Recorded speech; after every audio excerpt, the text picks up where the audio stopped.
Hello বন্ধুরা, welcome back to my YouTube channel Tira vlogs. কেমন আছো সবাই? আশা করছি সবাই ভালো আছো, সুস্থ আছো, আর আমরাও ভালো আছি। আজকে দুপুর থেকে ব্লগ স্টার্ট করলাম। এখন ঘড়ির কাঁটায় 3টে বাজে আর আমি দেখো রেডি হয়েছি, যাবো হচ্ছে মাসির বাড়ি। তার জন্যই দুপুর থেকে ব্লগ স্টার্ট করা।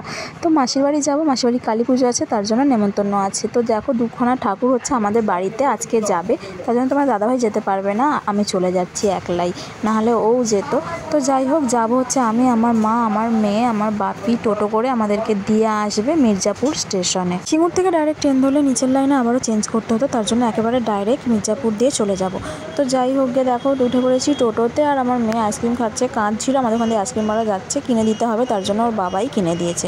ট্রেনে প্রচণ্ড ভিড় ছিল, তার জন্য ভিডিও করতে পারিনি। তো আমরা পৌঁছে গেছি, হাঁটতে হাঁটতে চলে এসেছি পুজো মণ্ডপের কাছে। তো মণ্ডপ থেকে মাসির বাড়ি দেখা যায়, এতটাই দূরত্বে আমার মাসির বাড়ি। তো চলো, বেশি দূর নয়, স্টেশন থেকেও হাঁটতে হাঁটতে তাই চলে আসি। যখনই এসেছি তখনই হাঁটতে হাঁটতে চলে এসেছি। আর ওইদিকে দেখো কত সুন্দরভাবে সাজানো হয়েছে। তো একটু পরে আসবো ভাবছি বাড়ি গিয়ে। আর প্রচণ্ড সাউন্ড হচ্ছে, তার জন্যই আজকে ভয়েস করছি। আর এমনিতেও আজকে মানে পুরো ব্লগটাই আমার ভয়েসেই করা, সেটা বুঝতেই পারছো, কারণ প্রথম দিকে একটু গন্ডগোল করে ফেলেছিলাম তার জন্য। আর এখানে দেখো দোকানপাট সব বসানো হয়েছে, সাজানো হচ্ছে, মানে আস্তে আস্তে হচ্ছে আর কি। আর এখানে দেখো জিলিপির দোকান দেওয়া হচ্ছে, দেখে তোমরা বুঝতেই পারছো। তো যাই হোক, চলো হাঁটতে হাঁটতে অলরেডি চলে এসেছে। আর এই দেখো কত সুন্দর সুন্দর করে লাইটিং করেছে। রাত্রে লাইটগুলো জ্বললে আরও ভালোভাবে তোমাদেরকে দেখিয়ে দিতে পারবো। তো যাই হোক, মাসির বাড়ি চলে এসেছি। মেয়েটা ঘুমাচ্ছিল আস্তে আস্তে, তো যেই শুয়ে দিয়েছি অমনি উঠে পড়েছে। মেশো বললো চ তাহলে একবার মণ্ডপের ওখান থেকে সবাইকে ঘুরিয়ে নিয়ে আসি, যেহেতু মাসি বাড়িতে ছিল না। এখানেই কি একটা রিচুয়াল আছে, সেটার জন্য মাসি এখানেই ছিল। তো এখানে দেখো কীরকম প্রতিমা তৈরি হচ্ছে। একদিনে সব কিছু মানে খড় বেঁধে মাটি ধরিয়ে তৈরি করা হয়, যেটা তোমাদেরকে আগেও বলেছিলাম তোমাদের দাদাভাই করতে যেত। ওটা আমাদের দুখানা হয় ওরকমই ঠাকুর।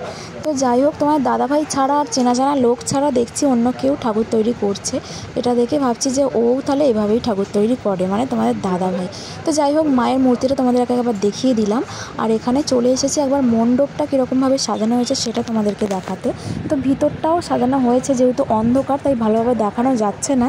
তো যাই হোক, রাত্রে এটা দেখিয়ে দেবো ভালো করে। আর বাইরেটা দেখো কত সুন্দরভাবে ফুল দিয়ে সাজানো হয়েছে, খুব সুন্দর লাগছে দেখতে।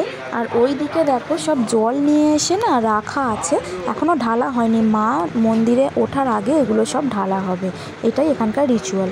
আর এখানে হচ্ছে মা শেতলার পুজো, মানে মা কালীর পুজো হওয়ার আগে নাকি মা শেতলার পুজো করতে হয়। আর সেখানে একটা কিছু রিচুয়াল হচ্ছে, তাই মাসি এখানে বসে রয়েছে। ওখান থেকে চলে এসেছি এখানে। তোমরা তো দেখলে প্রতিমাটা কেমন তৈরি হচ্ছিল। তোমার দাদাভাই ওইভাবেই তৈরি করে, আমি কোনোদিনও দেখিনি যে একদিনে সবটা করে ফেলছে, এই প্রথম দেখলাম। মানে সবটা তাও দেখিনি, রংটা দেখলাম। তো যাই হোক গে, চলো এই দেখো মায়েরা সব বসে আছে। এই যে মাসি এখানে বসে রয়েছে, ওইদিকে মেশো বসে রয়েছে, সবাই বসে রয়েছে। কাজ হবে এবার, লুচি ফুচি হবে, করা হবে। তো যাই হোক, চলো রাত্রিবেলা রেডি হব, দিয়ে যাব আবারও মণ্ডপে। তো রাত্রেবেলা রেডি হয়ে দেখা হচ্ছে। তো বন্ধুরা, এখন 9:30টার মতো বাজে, আর আমি দেখো রেডি হয়েছি। মানে একটা শাড়ি নিয়ে এসেছিলাম, ওটা আর পরতে ইচ্ছা করছে না, সেজন্য মাসিকে বললাম একটা শাড়ি দাও। আর এই ব্লাউজটা আমি বাড়ি থেকে নিয়ে এসেছিলাম শাড়িটার সাথে। এবার আমরা যাবো মায়ের দর্শন করতে, কিন্তু তার আগে খেয়ে নেবো। সবাই মিলে খেয়ে নিচ্ছে, 9:30টা বেজে গেছে, যখন আসতে লেট হতে পারে। তো তার জন্য চলো খেয়ে নিয়ে যাবো, যেতে দেখা হচ্ছে। তো বন্ধুরা, আমরা বেরিয়ে পড়েছি, দেখতে পাচ্ছ এই যে আমার ভাই যাচ্ছে। আমার পিছনে সব মায়েরা আসছে, আর দেখো লাইটগুলো জ্বলছে। ভিডিওতে ভালোভাবে বোঝা যাচ্ছে না, কিন্তু সামনাসামনি খুব সুন্দর লাগছিল। তো যাই হোক, ওইদিকে দেখো নাচানাচি হচ্ছে, আর এখানে দেখো কত সুন্দরভাবে সব কিছু সাজানো হয়েছে। আর এই দেখো এখানটা দেখো গোল করে রাইস লাগানো আছে, খুব সুন্দর দেখতে লাগছে। আর এই যে মায়ের মন্দিরটা দেখো কত সুন্দর এবার লাগছে, তখন অন্ধকারে ভালোভাবে বোঝা যাচ্ছিল না। আর এখন দেখো এই যে আমাদের মা মন্দিরে উঠে পড়েছে। তো মা ওঠার আগে মাসিরা এসেছিলো, জল ঢেলে গেল, গিয়ে তারপরে আবার মাকে বসানো হলো। তারপর আবার আমরা রেডি হয়ে সবাই এলাম। তো চলো, মা বসে পড়েছে, ওদিকে পুজোর সব তোড়জোড় চলছে। রাত 12টার সময় পুজো আরম্ভ হবে, এটা এখানেই নয়, শুধু আমাদের ওখানেও এই একই নিয়ম। তো যাই হোক, ভাই বায়না করছিল খেলা কেনার জন্য, ওকে নিয়ে চলে এসেছি খাওয়ানোর জন্য দই ফুচকা, কারণ খেলার মতো ওর কিছু সেরকম ছিল না। তো বন্ধুরা, ওখান থেকে অনেকক্ষণই চলে এসেছি, এসে একটু বসেছিলাম, বসে বসে ড্রেসটা চেঞ্জ করে এবার শুয়ে পড়বো। আর আমার মেয়ে দেখো ঘুমাচ্ছে, এখন 12:30টা বাজে। তো চলো তাহলে আজকের ব্লগটা এখানে শেষ করে দিচ্ছি। 12:30টার সময় আজকে ব্লগ শেষ করলাম। তোমার সবাই ভালো থেকো, সুস্থ থেকো। আজকের মতো তাহলে টাটা, দেখা হচ্ছে পরের ব্লগে।